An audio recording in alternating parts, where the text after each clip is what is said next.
नमस्कार दोस्तों, मैं असिस्टेंट प्रोफेसर सूर्याल स्वागत करता हूं आपका अपने चैनल हिंदी विद प्रोफेसर पे। आज हम लोग एक महत्वपूर्ण परीक्षा जो होती है यूजीसी नेट की, जो बाद में आपके सहायक आचार्य जैसे महत्वपूर्ण पद की नींव रखती है, उसके संदर्भ में हम जानेंगे कि ये परीक्षा वर्तमान समय में क्लिष्ट क्यों होती जा रही है और इसको किस तरीके से पढ़ा जाए। हम काशी हिंदू विश्वविद्यालय में अभी हैं और दो छात्र से मिले हैं जिन्होंने जेआरएफ जैसी महत्वपूर्ण परीक्षा को उत्तीर्ण किया है। उनके जानेंगे कि क्या रणनीति उनकी रही है और किस तरीके से उन्होंने पास किया है। सबसे पहले हम आपसे पूछेंगे, आप अपना परिचय बताइए और आपने कब पास किया। मेरा नाम प्रशांत कुमार वर्मा है।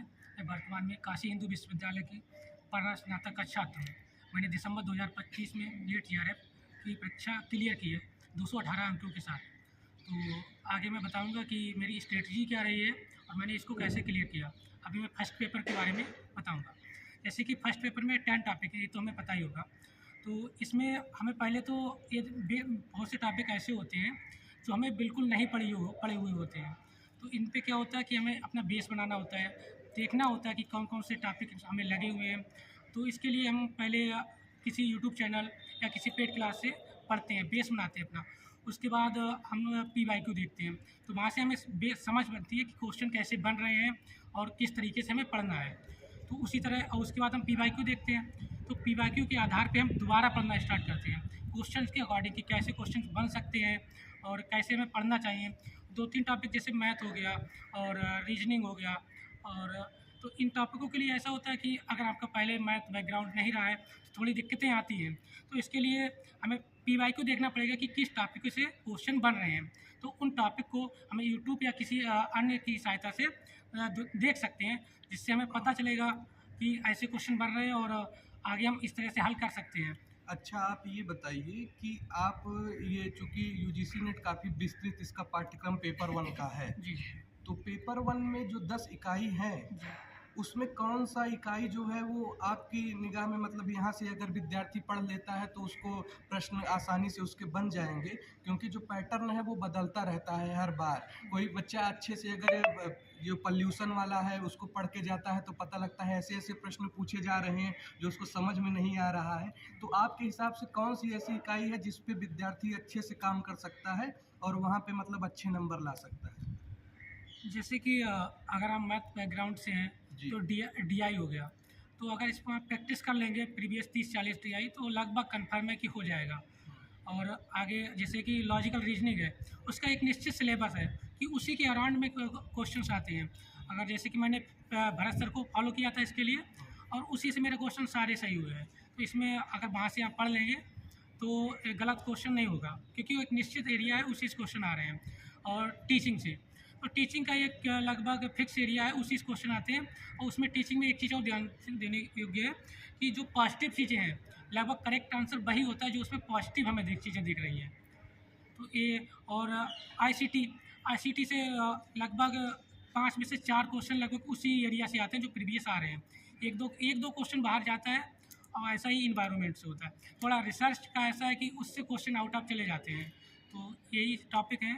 एक महत्वपूर्ण प्रश्न और है विद्यार्थियों का, जैसे कई विद्यार्थी ऐसे हैं जिनका अपने विषय पे तो काफ़ी अच्छी पकड़ होती है, लेकिन वो प्रथम प्रश्न पत्र में चूक जाते हैं और वो प्रथम प्रश्न पत्र में मुश्किल से 15-20 प्रश्न कर ही पाते हैं।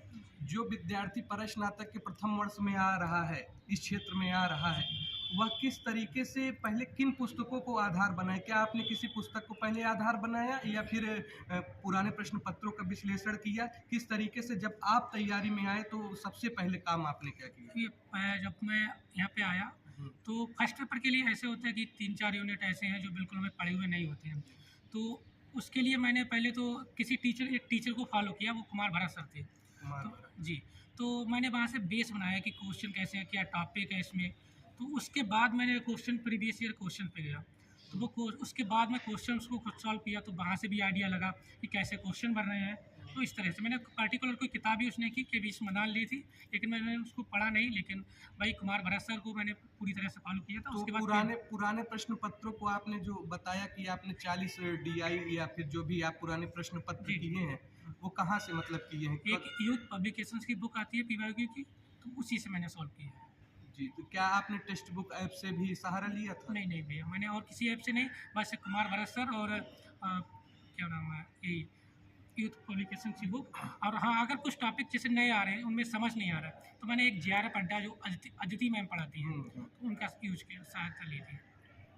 एक महत्वपूर्ण प्रश्न और भी है दोस्तों, जैसे कि जो भी विद्यार्थी इस क्षेत्र में आते हैं, जहाँ तक मुझे समझ में आया कि विद्यार्थी जो है वह कमज़ोर क्षेत्र जो उसका है वह यही गणित में वह चूक जा रहा है और रीजनिंग मैथ में जो है, और जो विद्यार्थी JRF हो रहे हैं वो लगभग इन्हीं प्रश्नों को सही करके वो JRF ले जा रहे हैं। तो ऐसी स्थिति में हमको काम क्या करना होगा? हमको प्रथम प्रश्न पत्र के लिए सबसे पहले पुराने प्रश्न पत्रों का विश्लेषण संश्लेषण करना होगा, जैसे इन्होंने बताया है। उस पे हमको व्यापक रणनीति बनानी होगी। दूसरा एक महत्वपूर्ण इकाई है जिससे विद्यार्थी घबराते हैं, इसके संदर्भ में आप थोड़ा बताइए कि इसको कहाँ से पढ़ा जाए? जो फैलेसी है भारतीय काव्यशास्त्र वो भारतीय वाली, और जो ये लगी है इसको कहाँ से कवर किया जाए? भैया इसके लिए मैंने कुमार भरत सर को पढ़ा था, और वहाँ पे लगभग समझ में आ जाएगा, क्योंकि वहीं से मैंने पढ़ा था और सारे मेरे लगभग फैलेसी वाले क्वेश्चन सही हुए थे। इस बार शायद 2 आए थे, नहीं 1 हाँ 2 ऐसे था। 2 क्वेश्चन आए थे इस बार। हाँ, और ये इकाई जो है कि हायर एजुकेशन कहाँ से पढ़ा जाए, क्योंकि कई विद्यार्थी कहते हैं कि जो प्रश्न है विश्वविद्यालय के कभी क्रम लगाने को पूछ लेता है, कौन से विश्वविद्यालय की स्थापना कहाँ हुई है। तो ये 5 प्रश्न जो आते हैं हायर एजुकेशन से, इस पे हमारी रणनीति क्या रहनी चाहिए? तो जैसे मैंने तो बताया कि मैंने भरत सर को फॉलो किया था। अगर आप वहाँ पे नहीं कर रहे हैं या किसी पर्टिकुलर किताब को यूज कर रहे हैं, तो उसके लिए ये है कि आप प्रीवियस ईयर क्वेश्चन जाइए।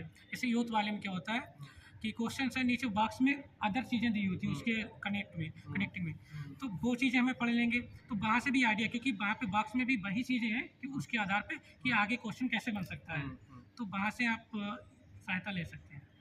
और एक इकाई कंप्यूटर की है, जहाँ से हर बार प्रश्न ये बनते रहते हैं कि कौन सा वेबसाइट या वायरस इत्यादि प्रश्न बनते रहते हैं, उसको कहाँ से देखा जाए? नहीं ठीक है, उसमें 3 से 4 क्वेश्चन लगभग रिपीटेड का मतलब है कि पहले कभी क्वेश्चन में आए होंगे या घूम फिरा ऑप्शन, के उसी हाँ, में आते जाते घुमा फिरा के कि ऑप्शन में आया होगा। हैं।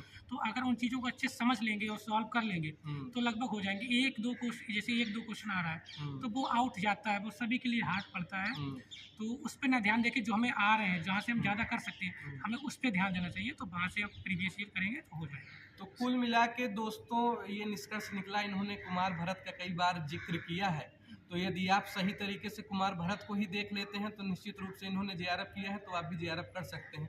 मैं उनके संदर्भ में कुछ बता देना चाहता हूँ कुमार भरत के। कुमार भरत का एक टेलीग्राम चैनल है जहाँ पे वे लगभग 12 प्रश्न सुबह और 12 प्रश्न शाम को देते हैं।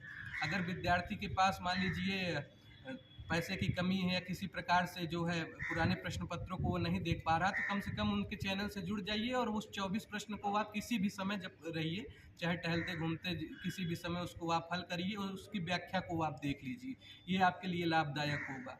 बाकी जिस तरीके की रणनीति इन्होंने बताया बहुत ही अच्छी तरीके से बता दिया है कि सबसे पहले आप पुराने प्रश्न पत्रों का विश्लेषण करिए। जब आप पुराने प्रश्न पत्रों को देखेंगे तो समझेंगे कि किस तरीके से प्रश्न पूछा जा रहा है, और जो भी है अपना आप पकड़ बनाइए। आप DI को अभ्यास करना होगा, आपको मैथ को अभ्यास करना होगा और सारी चीज़ों का अभ्यास करना होगा। अब हम चलते हैं अगले जो हैं हमारे कैंडिडेट, इनसे जानेंगे कि इनकी रणनीति क्या रही है। तो आपकी रणनीति सर क्या रही है, किस तरीके से आपने उत्तीर्ण किया है? आप अपना परिचय बताते हुए बताइए।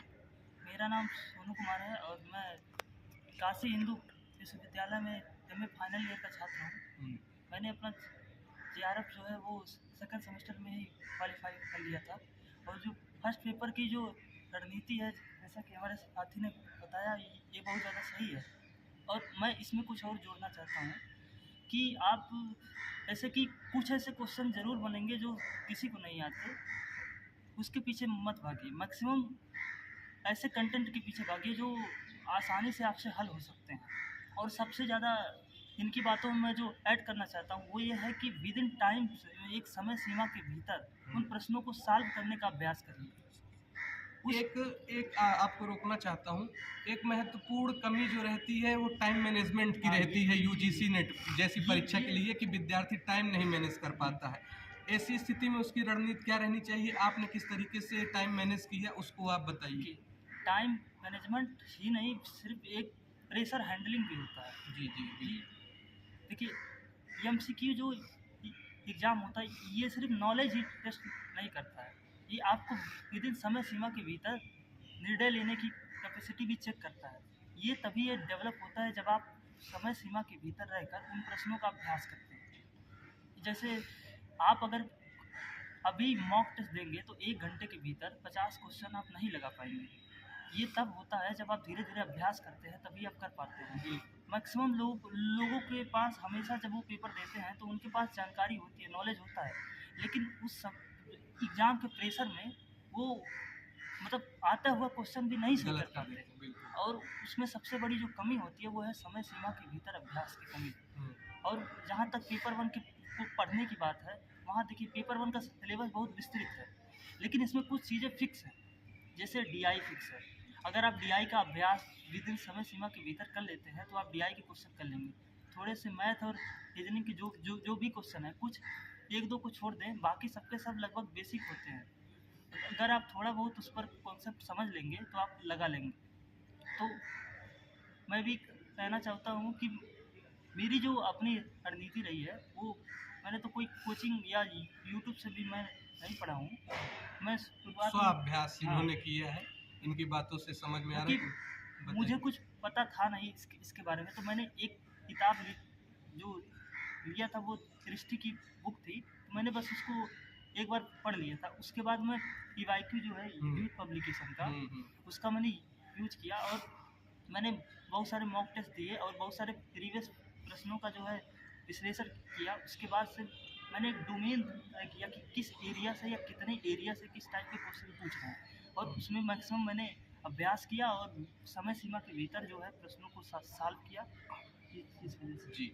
और एक चीज़ ये बताइए कि जैसे कि और जो इकाई हैं, जैसे इन्होंने बताया कि आप कंप्यूटर के किस तरीके से प्रश्न करने हैं या पर्यावरण के जो प्रश्न आते हैं उसको कहाँ से करने हैं, तो आपने उसके लिए क्या पुराने प्रश्न पत्रों का देखा या फिर वही दृष्टि की बुक से आपने पढ़ा? नहीं, देखिए दृष्टि का बुक मैंने पढ़ लिया था एक बार, उसके बाद से मैं दृष्टि का बुक फिर छुआ नहीं। उसके बाद से मैंने प्रीवियस ईयर प्रश्नों के माध्यम से ही मैं अध्ययन करता रहा। जैसे इन्वायरमेंट का हो गया या लॉजिकल रीजनिंग या आईसीटीसी, ये जो भी क्वेश्चन पूछे गए हैं उनका मैं कह रहा हूँ ना कि उनका एक एरिया फिक्स करके, जैसे कि कोई एक समिति के बारे में पूछ लिया गया तो उसके बाद की जो 2-3 समितियाँ हैं उनके बारे में जानना। बिल्कुल। और कोई एक अधिनियम के बारे में पूछ लिया गया तो फिर उस अधिनियम के बारे में थोड़ी और डिटेल तरीके से जानना। जी, तो ये जो एक तरीका है कि मतलब जहाँ से पूछ लिया गया है उसके आगे बगल का जो है उसको ठीक तरीके से समझना। तो कहने का मतलब ये इन्होंने जो समितियां बताई या जो भी चीज़ें बताई,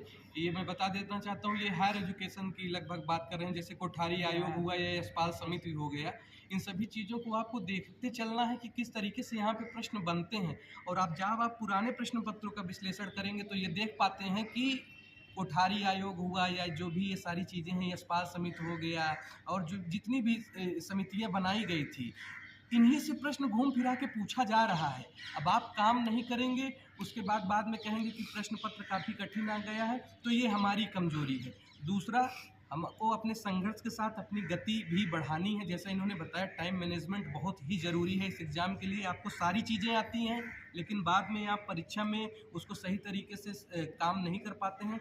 ये मेरा व्यक्तिगत सुझाव है कि यदि आप डीआई बना रहे हैं, एक डीआई पे आपको लगा कि मैं 2.5 मिनट या 3 मिनट से ज़्यादा ले रहा है, तो आप बढ़ जाइए आगे, आपको नहीं बनाना है। आप पूरे प्रश्न पत्रों को आप देखते चलिए। तो आपसे एक और प्रश्न महत्वपूर्ण है। आपने बताया कि मैंने पुराने प्रश्न पत्रों का विश्लेषण एवं संश्लेषण किया, आपने सारी चीज़ों को समझा, आपने सेकंड सेमेस्टर में लगभग जेआरएफ उत्तीर्ण कर लिया। तो और विद्यार्थी क्या कमियां कर रहे हैं कि मतलब उनका जेआरएफ नहीं हो रहा है? आपने सिर्फ एक पुस्तक का सहारा लेके और पुराने प्रश्नों पत्रों को भी लेके कर लिया, और कई विद्यार्थी ऐसे होते हैं जो महंगी 11-12 हज़ार की कोचिंग भी ले रहे हैं, 6-7 हज़ार की कोचिंग भी ले रहे हैं और कई सोर्स इकट्ठा कर ले रहे हैं, उसके बावजूद नहीं हो रहा। तो सोर्स क्या लिमिटेड रखा जाए या विस्तृत रखा जाए? देखिए, और बहुत सारे ऐसे विद्यार्थी होते हैं जो सिर्फ किताब पढ़ते रहते हैं।